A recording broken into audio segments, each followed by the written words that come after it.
ఇప్పుడు కూడా ఆయన మా మీద చాలా విధంగా మా మీద ఫోర్స్ చేయడం జరిగింది.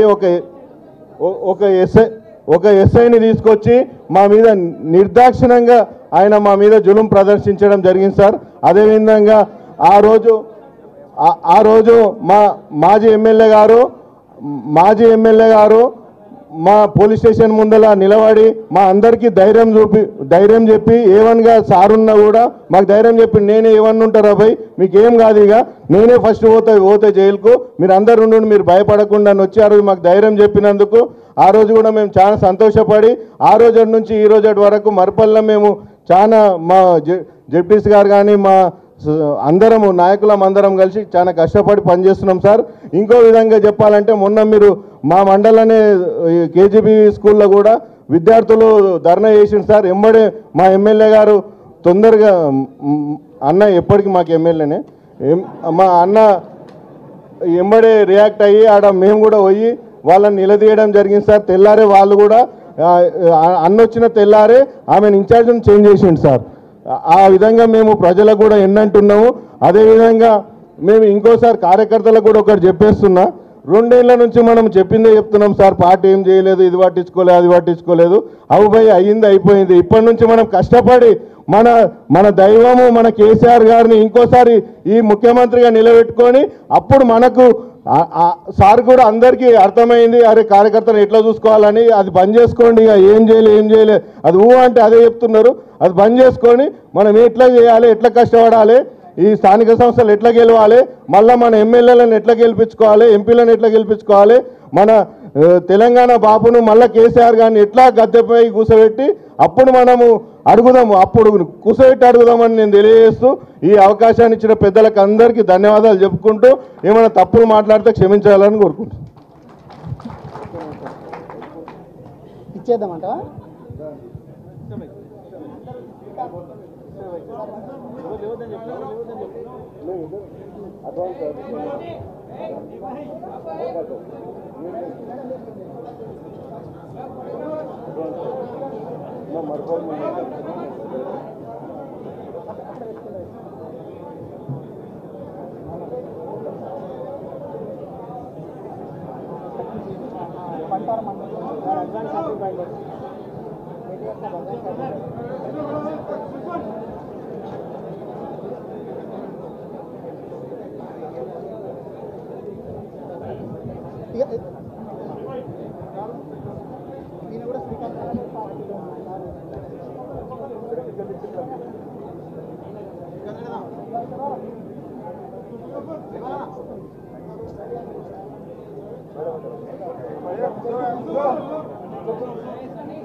ఒక్కటే నిమిషం అంటారు. చాలామంది మాట్లాడేటోళ్ళు ఉన్నారు కాబట్టి అయినా టైం లేదు కాబట్టి అన్నత భావించొద్దు. ఇప్పుడు కోట్పల్లి బంటారంకి సంబంధించింది కాబట్టి బంటారం పార్టీ ప్రెసిడెంట్ మల్లేష్ అన్న షార్ట్గా స్వీట్గా 2 నిమిషాల్లో.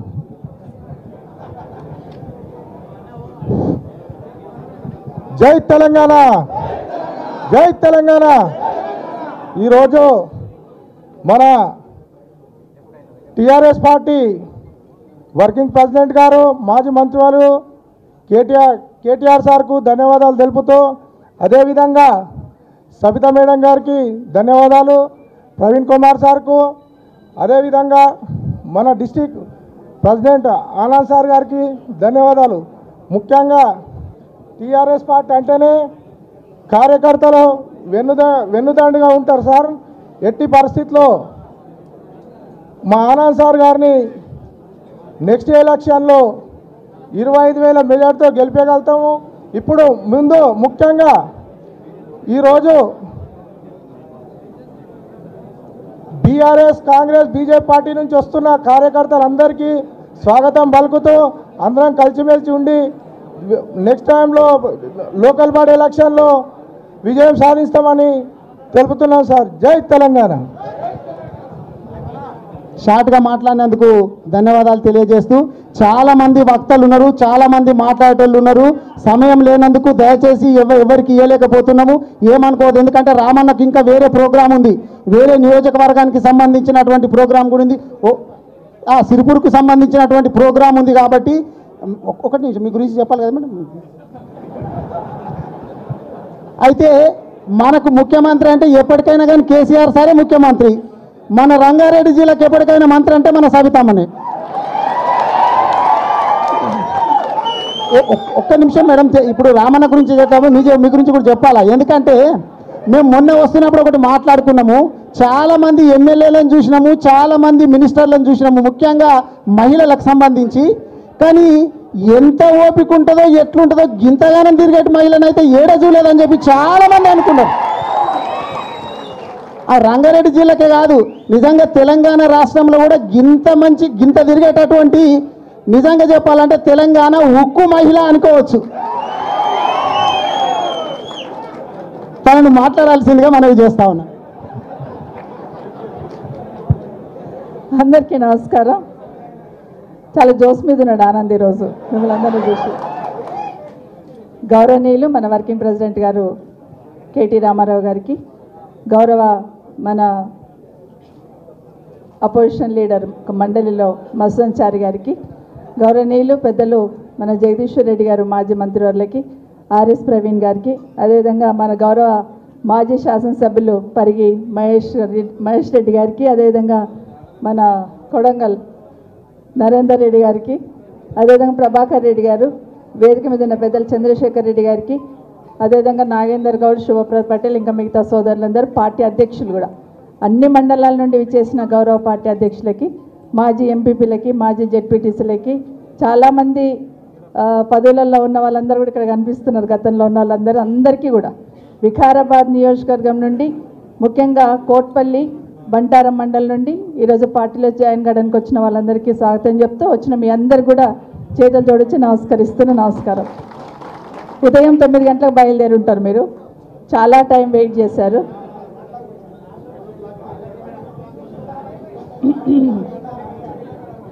6 గంటలకా? సో 4 గంటలకు లేచి ఉంటారు. సో ఆల్మోస్ట్ అంటే 4 గంటలకు లేచి 6 గంటలకు బయలుదేరి ఇప్పటి వరకు వెయిట్ చేసి అదే ఉత్సాహం, అదే సంతోషం మొహాలలో కనిపిస్తుంది. అంటే కేసీఆర్ గారి పట్ల మీకున్న అభిమానం, కేటీఆర్ పట్ల మీకున్న అభిమానం, మీకు అందరికీ కూడా చాలా చాలా ధన్యవాదాలు. ఎందుకంటే ఇక్కడ ఎంతమంది ఉన్నారో బయట అంతమంది ఉన్నారు, రోడ్డు మీద నిల్చొని ఉన్నారు, గేట్ దగ్గర నిల్చొని ఉన్నారు, ఎక్కడ చూసినా మీరే కనిపిస్తున్నారు. నాకే ఎక్కడికి వెళ్ళి ఇక్కడ రానికి అర్ధగంట పట్టింది. మేడం మేము పలానా ఊరు అని చెప్తా ఉంటే నిజంగా చాలా సంతోషం అనిపించింది. అయితే మాట్లాడుతున్నప్పుడు మా సోదరుడు చెప్పాడు ఇప్పుడే, ఆనంద్ గారిని నెక్స్ట్ ఎలక్షన్లో గెలిపిస్తామని. 100% గెలిపిస్తాను, నమ్మకం ఉంది అది. కానీ మెయిన్ ఎగ్జామ్ రాసేదానికన్నా ముందు ఏ ఎగ్జామ్ ఉంటుంది? 3 ఫైనల్స్ ఉంటుంది.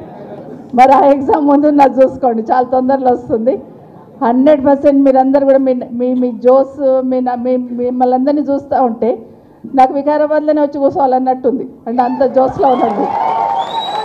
సో మొన్న గౌరవనీయులు మన అధ్యక్షులు కేసీఆర్ గారు మాట్లాడుతున్నప్పుడు నేను ఎప్పుడు చెప్తూ ఉంటాను, ఎప్పుడు మాట్లాడినా రంగారెడ్డి గురించి డిస్కషన్ క్యాబినెట్లో కానివ్వండి, లేకపోతే మామూలుగా మాట్లాడియండి, వికారాబాద్ గురించి మాత్రం ప్రస్తావిస్తారు. ఏదన్నా కానీ ఎక్కడున్నా తీసుకొచ్చి వికారాబాద్ జిల్లాలో పంటలు ఎట్లా పండుతున్నాయనో, వికారాబాద్లో ఎట్లా ప్రొక్యూర్ చేస్తున్నారని, ఎప్పుడు మీటింగ్ ఉన్నా కూడా, ఏ చిన్న మీటింగ్ ఉన్నా కూడా రంగారెడ్డి మెడ్చల్ పక్కన పెట్టేసి వికారాబాద్ జిల్లా గురించి అడుగుతుంది, ఏ చిన్న పని ఉన్నా. మొన్న కూడా వెళ్ళినప్పుడు మనం వికారాబాద్ జిల్లా పరిషత్ గెలుస్తున్నామమ్మా అన్నారు.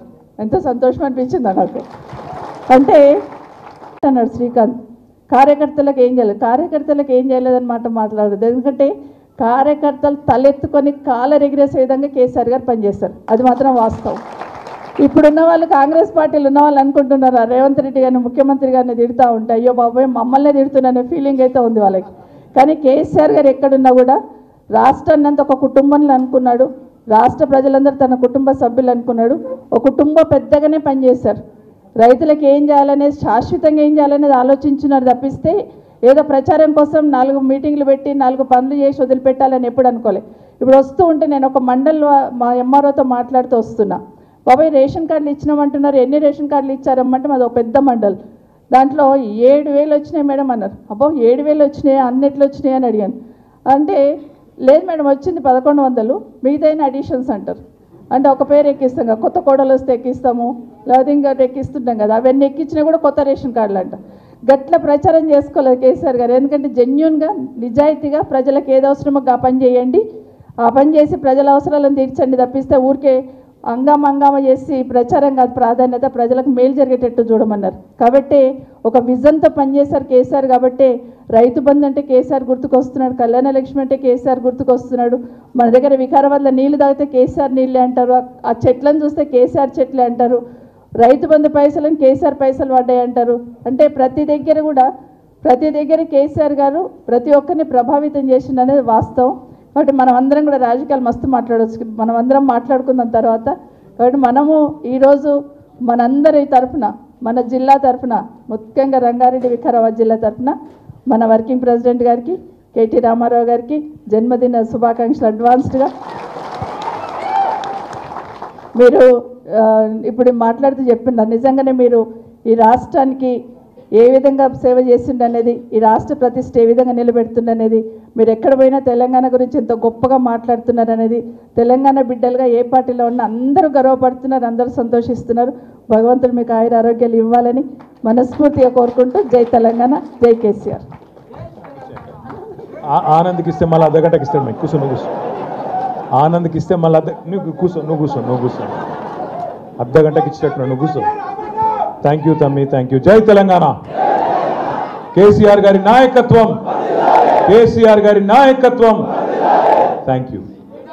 పేరున మీ అందరికీ ముందుగా ఆలస్యంగా వచ్చినందుకు మన్నించాలని కోరుతూ, ఇంకా ఒక 2 కార్యక్రమాలు ఉండడం వల్ల కొంత ఆలస్యమైంది. ఇంకోటి నేను మనసులో ఏమనుకున్నా అంటే, మీరు పొద్దున 4కి లేచి 6కి వెళ్ళినరు, కానీ పక్కన సిరిపూరోళ్ళు వచ్చారు పాపం, వాళ్ళు పొద్దున 1 గంటకు లేచి బయలుదేరినని ఇప్పుడే మా ప్రవీణ్ అన్న చెప్తా ఉన్నాడు. కాబట్టి దయచేసి మీరు కొద్దిగా ఆలస్యంగా వచ్చినందుకు మన్నించాలని కోరుతూ, వాళ్ళు కూడా పాపం చాలా దూరం పోవాలి కాబట్టి వాళ్ళని కూడా తొందరలో కలుసుకునేది ఉంది. ఈ కార్యక్రమం తర్వాత వాళ్ళ దగ్గర పోతాం. పెద్దలు, గౌరవనీయులు, శాసన మండలిలో ప్రతిపక్ష నాయకులు, మాజీ స్పీకర్ గారు గౌరవనీయులైన శ్రీ మత్స్యనాచారి గారికి, గౌరవ మాజీ మంత్రివర్యులు, పెద్దలు, రంగారెడ్డి జిల్లాని తన దక్షతతో మరి ఈరోజు కాదు గత 25 సంవత్సరాలుగా అభివృద్ధి పదంలో ముందుకు తీసుకొని పోయిన మా అక్క, మనందరి ఆడబిడ్డ రాణి రుద్రమ్మకు, చాక లైలమ్మకు వారసురాలైన మన ఆడబిడ్డ శ్రీమతి సవితమ్మ గారు, గౌరవనీయులు ఈ మధ్యన జగదీష్ అన్న